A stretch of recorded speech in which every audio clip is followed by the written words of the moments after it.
Shalom, Bapak Ibu, saudara sekalian yang dikasihi Tuhan dan yang mengasihi Tuhan. Pada kesempatan sore hari ini tidak mengurangi semangat kita untuk beribadah, walaupun di rumah masing-masing. Mari kita mau datang kepada Tuhan dengan rasa lapar dan haus akan firman Tuhan.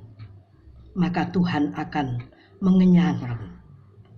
Datanglah kepada Tuhan dengan penuh kerinduan kepada Tuhan, maka Tuhan akan hadir di dalam setiap persekutuan kita. Mari Bapak Ibu, saudara sekalian yang dikasihi Tuhan, kita akan bersama-sama berdoa. Bapa di sorga, Bapa yang kami sembah di dalam Tuhan Yesus Kristus, kami sangat bersyukur. Tuhan baik, sangat baik buat kami semua. Ternyata saat ini Tuhan masih memberkati kami kesempatan untuk kami bisa bersekutu dengan Tuhan. Lebih-lebih kami rindu untuk mendengarkan kebenaran firman-Mu. Berkati kami semua melalui kebenaran firman Tuhan. Karena hanya firman-Mu lah Tuhan yang mampu menuntun kami ke jalan yang benar. Karena hanya firman-Mu lah Tuhan yang dapat menerangi perjalanan hidup kami. Itulah sebabnya isi penuhi hati kami dengan firman-Mu. Terima kasih pakai hamba-Mu yang sebentar akan menyampaikan kebenaran firman-Mu. Biarlah firman Tuhan akan memberkati setiap kami pada sore hari ini. Di dalam nama Juru Selamat kami Tuhan Yesus Kristus, memberkati permohonan kami. Haleluya. Amin. Bapak, Ibu, dan saudara sekalian yang dikasihi oleh Tuhan dan yang mengasihi Tuhan, pada sore hari ini langsung kita mau baca firman Tuhan yang tertulis di dalam 1 Korintus pasal yang kedua. 1 Korintus pasal yang kedua, ayat yang ke 1 Korintus pasal yang kedua, ayat yang kedua. Sebab aku telah memutuskan untuk tidak mengetahui apa-apa di antara kamu selain Yesus Kristus, yaitu Dia yang disalibkan. Nah, Bapak Ibu saudara sekalian yang dikasihi Tuhan, setiap minggu pertama kita diperhadapkan dengan perjamuan kudus. Ya. Perjamuan kudus inilah yang seringkali yang berkaitan dengan salib Yesus itu yang diberitakan oleh Rasul Paulus. Rasul Paulus tidak menghiraukan.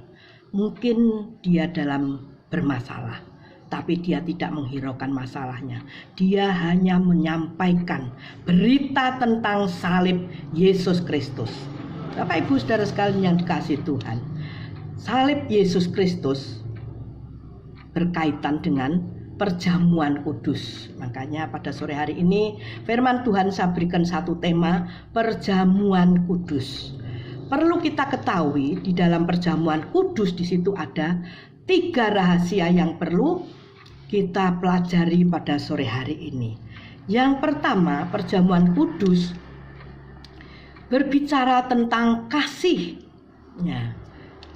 Kasih itu kalau dijabarkan di dalam 1 Korintus 13 ayat yang 1 sampai ke 13, di situ ada 11 arti. Kasih adalah murah hati, kasih adalah tidak cemburu, kasih adalah tidak menyimpan kesalahan orang lain. Tetapi di sini saya akan menjabarkan kasih itu adalah satu, pengorbanan. Ya. Artinya kasih itu korban. Yang kedua, kasih itu mengampuni. Yang ketiga, kasih itu tidak mengingat kesalahan orang lain. Artinya kita mau melupakan kesalahan orang lain. Kita masuk di dalam rahasia yang pertama, kasih itu korban. Kita baca di dalam Efesus pasal yang kedua. Efesus pasal yang kelima ayat yang kedua. Efesus. Dan hiduplah di dalam kasih sebagaimana Kristus Yesus juga telah mengasihi kamu dan telah menyerahkan dirinya untuk kita sebagai persembahan dan korban yang harum bagi Allah.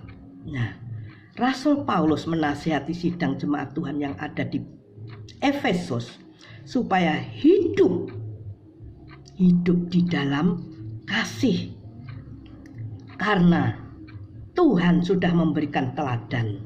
Di dalam ayat yang pertama, Efesus pasal 5 ayat yang pertama dikatakan, sebab itu jadilah penurut Allah seperti anak-anak yang kekasih. Dalam bahasa Yunaninya, penurut itu artinya mimitai, artinya apa? Peniru Allah. Jadi kita sebagai orang yang percaya kepada Tuhan, mari kita mau meneladani apa yang telah Tuhan perbuat kepada setiap orang yang percaya. Yang pertama itu adalah kasih itu korban. Tuhan sudah memberikan teladan lebih dahulu. Dia mengasihi umat manusia supaya manusia tidak binasa tetapi beroleh hidup yang kekal.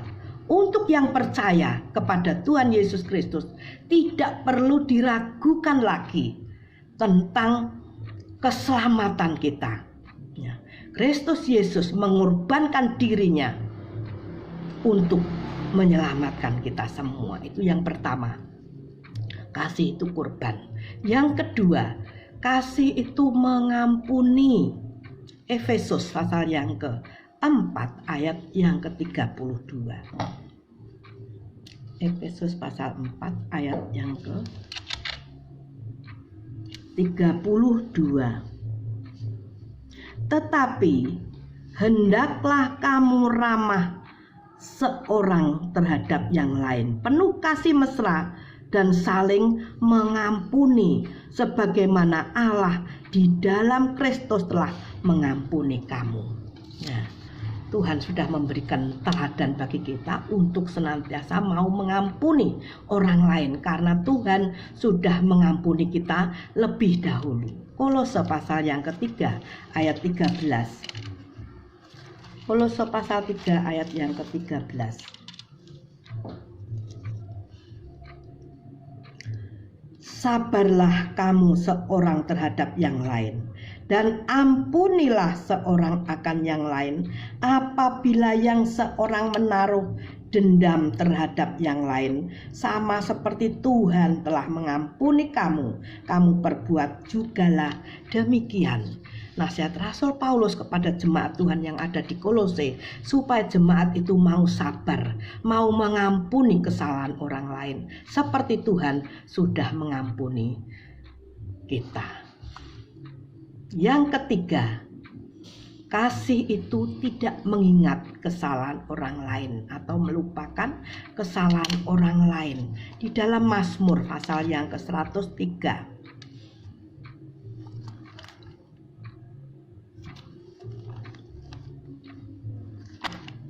Mazmur 103 ayat yang ke-13. Sejauh timur dari barat, demikian dijauhkannya daripada kita pelanggaran kita.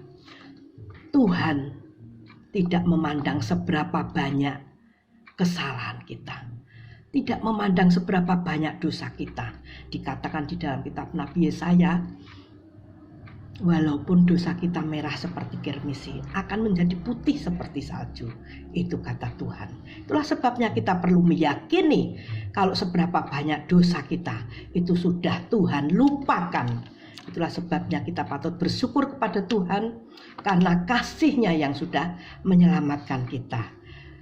Perjamuan kudus tadi mempunyai 3 rahasia. Rahasia yang kedua adalah di lambung Yesus keluar darah.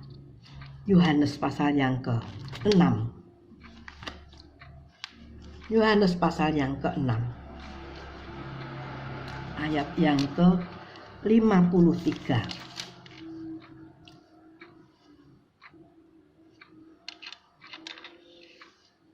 Yohanes pasal yang ke-6 ayat yang ke-53. Maka kata Tuhan Yesus kepada mereka, Aku berkata kepadamu sesungguhnya, jikalau kamu tidak makan daging anak manusia dan minum darahnya, kamu tidak mempunyai hidup di dalam dirimu.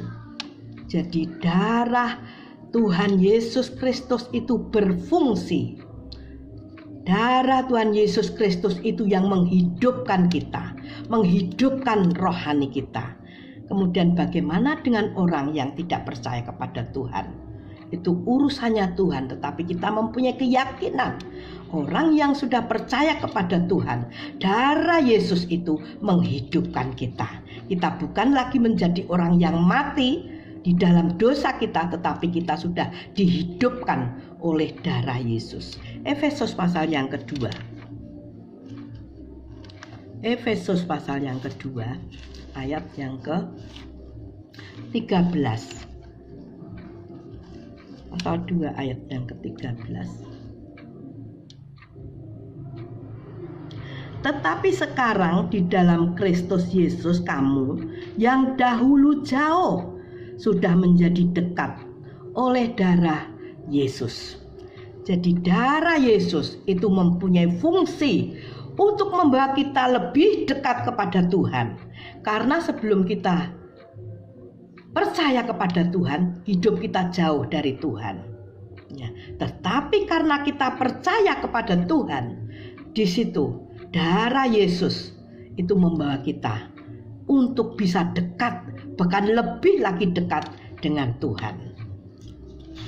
Jadi kita perlu mengetahui dan perlu meyakini bahwa darah Tuhan Yesus itu menghidupkan kita dan membawa kita lebih dekat kepada Tuhan, membawa kita dekat dengan Tuhan. Ibrani 10 ayat yang ke-19. Ibrani 10 ayat yang ke-19.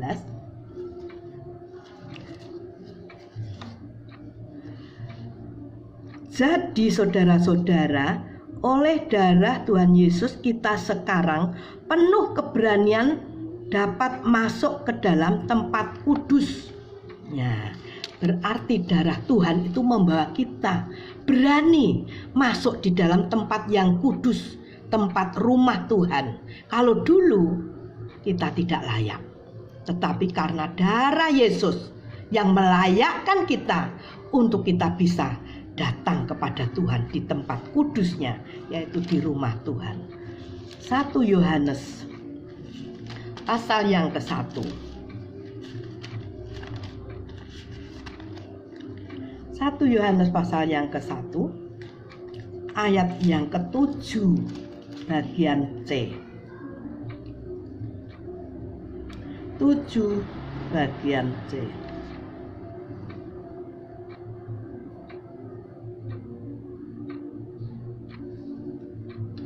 1 Yohanes.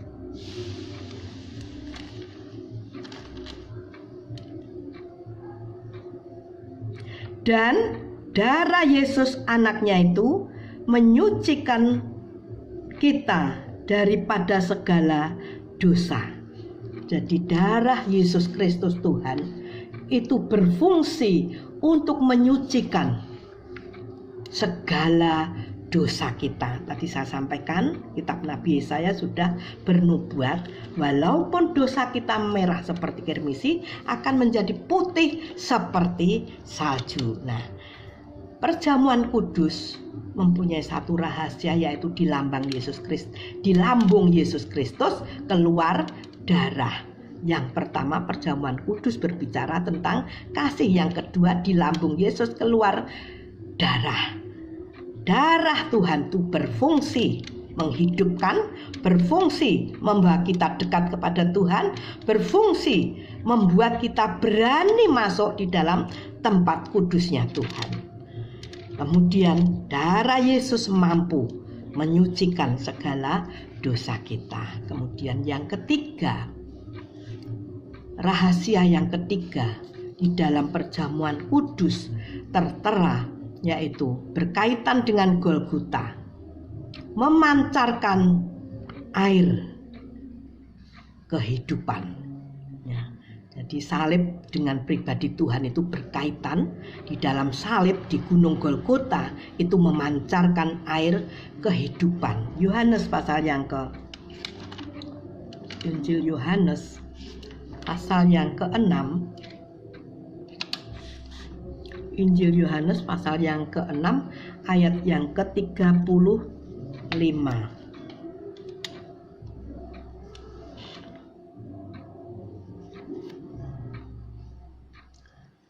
36.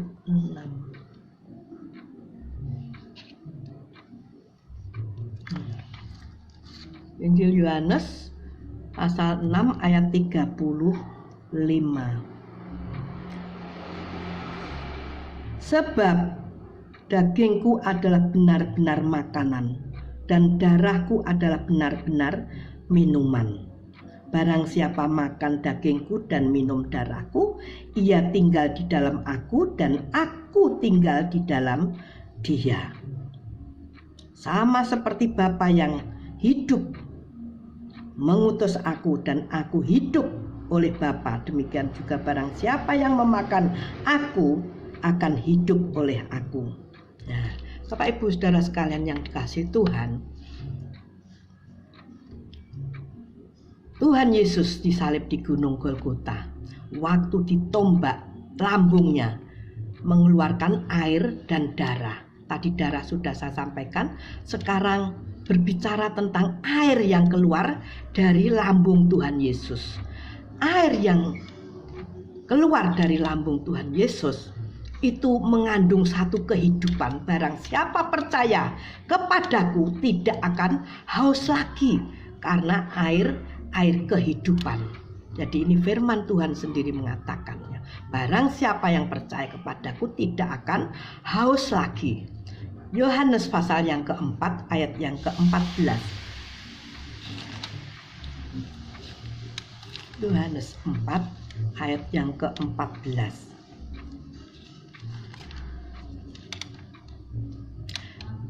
Tetapi barang siapa minum air yang akan kuberikan kepadamu, ia tidak akan haus untuk selama-lamanya. Sebaliknya, air yang akan kuberikan kepadamu akan menjadi mata air di dalam dirimu yang terus-menerus memancar sampai kepada hidup yang kekal. Jadi Bapak Ibu Saudara sekalian yang dikasihi Tuhan, kita yang percaya kepada Tuhan, di situ kita akan mendapatkan satu kehidupan, tidak hanya di dunia ini saja. Air dibutuhkan oleh setiap orang. Tanpa air manusia tidak akan hidup. Ini secara jasmani. Demikian juga secara rohani. Tanpa air kehidupan yang dari Tuhan, kita tidak akan mendapatkan hidup yang kekal. Itulah sebabnya kita patut meyakini akan air kehidupan yang dari Tuhan, yang mengalir dari Gunung Golgota, yang dikeluarkan dari lambung Tuhan Yesus. Itu membawa kita tidak hanya kehidupan, tetapi membawa kita kepada kekekalan. Nah, Yohanes pasal yang ke-7 ayat yang ke-38.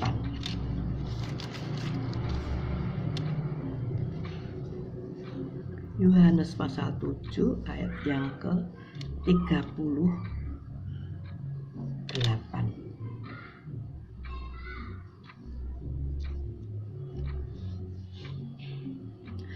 Barang siapa percaya kepadamu seperti yang dikatakan oleh kitab suci, dari dalam hatinya akan mengalir aliran air hidup.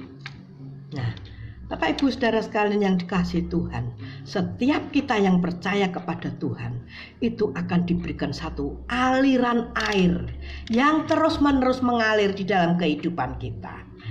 Kemudian bagaimana dengan kita? Setelah kita mendapatkan aliran air yaitu air yang hidup dari Tuhan, itu perlu kita alirkan kepada orang lain, supaya orang lain pun juga mendapatkan kehidupan seperti kita yang sudah mendapatkan kehidupan dari Tuhan. Jadi artinya bagi kita semua yang mendapatkan air kehidupan yang dari Tuhan, kita harus berdampak kepada orang-orang di sekeliling kita. Artinya kita bermanfaat, bisa dirasakan orang lain. Seperti garam itu bisa berguna bagi orang lain, bisa dirasakan orang lain. Itulah sebabnya fungsinya kita sebagai orang-orang percaya yang sudah diberi aliran air kehidupan yang dari Tuhan, supaya kita berdampak, bisa mengalirkan air kehidupan ini kepada orang lain. Nah, puji Tuhan. Bapak Ibu Saudara sekalian yang dikasihi Tuhan, apa respon kita kalau Tuhan sudah mengasihi kita, mengorbankan seluruh hidupnya kepada kita, mengampuni segala dosa kita, dan tidak mengingat lagi akan segala kesalahan dan dosa kita. Dan Tuhan Yesus telah mengalirkan air kehidupan dalam hidup kita. Lambung Yesus juga telah mengalirkan darahnya yang sudah membawa kita untuk kepada hidup yang kekal, yang sudah membawa kita dekat kepada Tuhan. Darah Yesus yang membuat kita berani masuk di dalam tempat yang kudus. Darah Yesus juga telah mampu menyucikan kita dari segala dosa kita. Apa respon kita terhadap kasih Tuhan yang tidak ada taranya? Kasih Tuhan yang tidak ada pamrih. Kasih Tuhan adalah kasih agape, kasih yang tidak ada pamrih, tanpa pamrih. Kasih Tuhan adalah kasih walaupun, bukan kasih kalau. Kalau kasih sesama itu kasih kalau. Kalau kau mengasihi aku bisa mengasihi kamu. Kalau kau bisa memberi aku pun bisa memberikan kepadamu. Saudara, ini bisa dilakukan oleh semua orang di dunia ini. Tapi bagi kita, mari kita mempunyai kasih yang telah dialirkan kepada kita, yaitu kasih walaupun orang tidak senang dengan kita, mari kita tetap mengasihi mereka. Amin. Bapak Ibu Saudara sekalian yang dikasihi Tuhan, mari kita responi kasih Tuhan itu dengan kembali lagi kita juga akan mengasihi Tuhan dengan segenap hati kita. Amin. Puji Tuhan. Kita mau pujikan, aku mengasihi Engkau Yesus. Haleluya.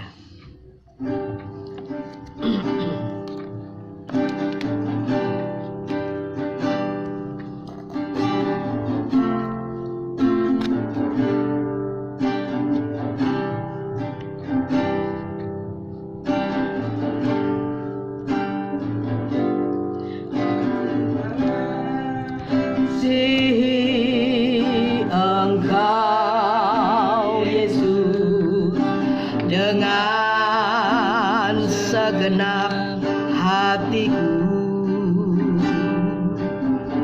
ku mengasihi Engkau Yesus dengan segenap jiwaku. Ku renungkan firman-Mu siang dan malam, ku pegang perintah-Mu dan ku lakukan. Engkau tahu ya Tuhan, tujuan hidupku hanyalah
Bapa di sorga, Bapa yang kami sembah di dalam Tuhan Yesus Kristus, kami bersyukur atas kebenaran firman-Mu yang sudah Tuhan berikan kepada setiap kami.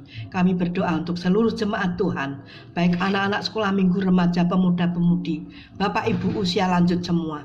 Tuhan berkatilah sesuai dengan kebutuhan masing-masing. Lebih-lebih kebenaran firman-Mu ini, biarlah senantiasa menyatu di dalam kehidupannya. Biarlah Tuhan memberkati kemampuan untuk meyakini akan kasih Tuhan, meyakini akan air kehidupan yang dari Tuhan, meyakini akan darah Yesus yang sudah melepaskan kami dari dosa kami. Terima kasih Bapa di sorga, bawalah kami untuk lebih lagi untuk mengasihi Tuhan lebih dari segala perkara yang lain. Terima kasih Bapa di sorga. Kami yakin Bapa di sorga saat ini ada di antara kami. Bapak Ibu saudara sekalian yang dikasihi oleh Tuhan, biarlah kita semua tetap menerima berkat, rahmat, anugerah dari Allah Bapa, kasih sayangnya dari Tuhan kita Yesus Kristus, persekutuan di dalam Roh Kudus kiranya memberkati kita semua, mulai dari saat ini sampai selama-lamanya.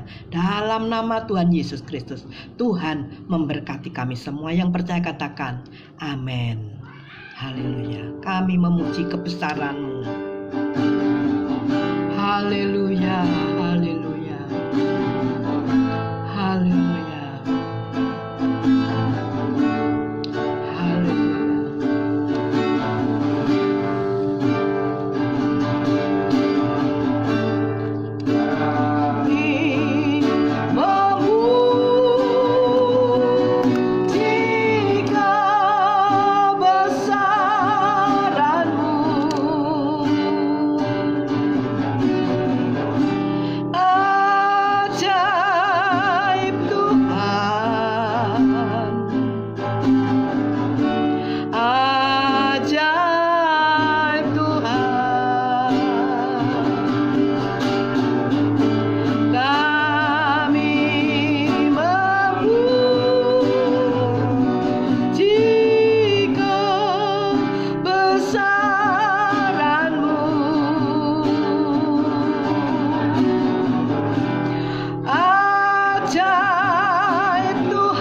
Tuhan memberkati kita semua. Amin.